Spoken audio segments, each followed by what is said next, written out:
срок деле жок экен, бир минимальный штраф 20 миңден 50 миңге чейин экен. Ошол менен кутулат экен да. 26 июль күнү көчөдө ойноп жаткан 12 жаштагы Ринатты анын Кубат аттуу кошунасы бетке чаап жиберген. Ринаттын апасынын айтымында чоң киши өзүнүн уулуна болушуп, жаш балага кол көтөргөн.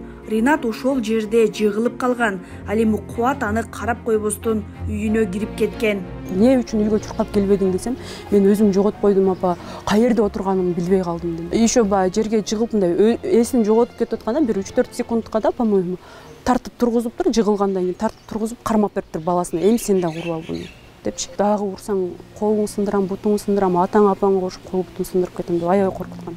Андан соң сабалган баланын энеси Рахат кошунасына кирип, баласын катуу уруп койгондугун айткан. Бирок Кубат колуңдан эмне келет деп эшигин жаап алганын айтты. Ал танбай атат да, мен бир чапкам, ачуум келип кетип бир чаптым деди. Катуураак чаап коюпсуз десем, кыйкырдым ага. Мага кыйкырбаң, мезге күчүм жетпейт. Болбосо участковыйды чакырайын, сүйлөшүп алың участковый менен, күчү жете тургандар келсин сизге десем, банда уят сөздөр менен айтып каалаганын чакыр деп эшигин тарс жаап кирип кетип калды. Анан кайра мен үйгө чуркап чыктым, балам алып бет сетин жууп отургузуп, сразу немеге чалдым, участковыйга чалсам, биз дейт задержанияда жүрөбүз, же биякта жүрөбүз, аякта жүрөбүз.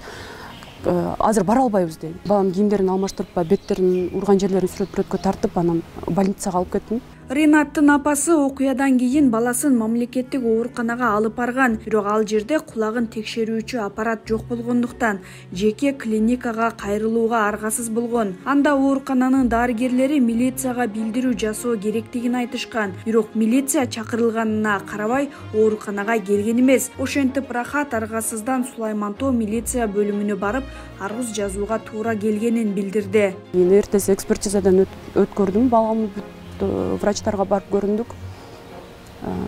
Ошондой жаракаттары закрытая черепно-мозговая травма, сотрясение головного мозга, анан көзүнөн дагы кичине неме болгон, кулагын тарсылдай жарылды. Анын баардыгын экспертизадан өткөрүп, экспертке алып барып бердим. Кийин больницага барсак, возможно, операция деп айтты да. Мен ошол экспертке мен баардык немелерди сүрөткө тартып жөнөтүп аттым да, сүрөткө тартып жөнөтүп, ошонун негизинде эле чыгардык. Рахаттын айтымында экспертизанын жыйынтыгында Ринаттын кулагына операция жасоо керек деген бөлүк кошулбай калган. Жабырлануучунун пикиринде эксперттер жаракаттын айыгуу мөөнөтүн 7 күндөн 21 күнгө чейин деп баалап, ошол негизде жыйынтык чыгарып коюшкан. Ошондой эле Рахат милиция шектүүгө карата жеңил берене менен гана кылмыш ишин козгогон деп белгиледи. Ден соолугуна залал келди деп мындай кылыш үчүн биз баланын бир жери сыныш керек, колу үзүлүп кетиш керек, же болбосо мындай болуш керек, андай болуш толтура нерселерди санап берди да, бунун бири дагы силерде жок. Жөн эле кубак эле жарылган деп койду.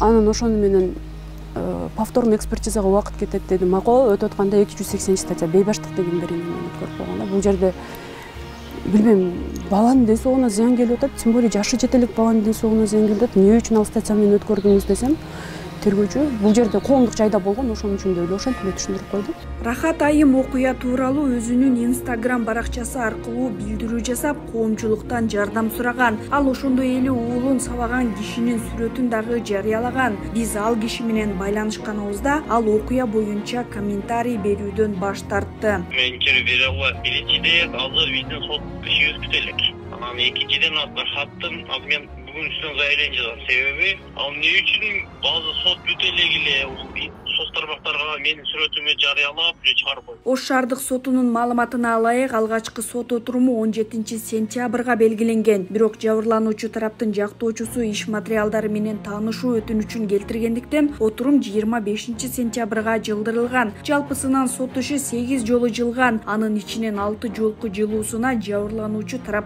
себеп болгон. Бирок Рахаттын айтымында бир отурум судьянын окууга кеткендигинен улам жылган. Ал эми өзү 2 гана соттук отурумга бара албай калган. Калган отурумдар тууралуу ага алдын ала билдирүү келбегенин кошумчалап, соттон акыйкат чечим чыгарып берүүнү суранууда. Башын дарыладык, кулан дарыладык, анан какой-то бир жылыш болот экен. Ошо дарылоонун негизинде андай жылыш болбоду да bizde. 2 айдан ашык убакыт өттү, 2,5 ай болуп атат да. Дагы деле жалып элек. Ал даже не то, что аппаратка салып, мындай фонарикти жандырып алып туруп эле, кулагын алып келип карасаң, жарык жери көрүнөт да, тешик жери, кадимкидей көрүнөт.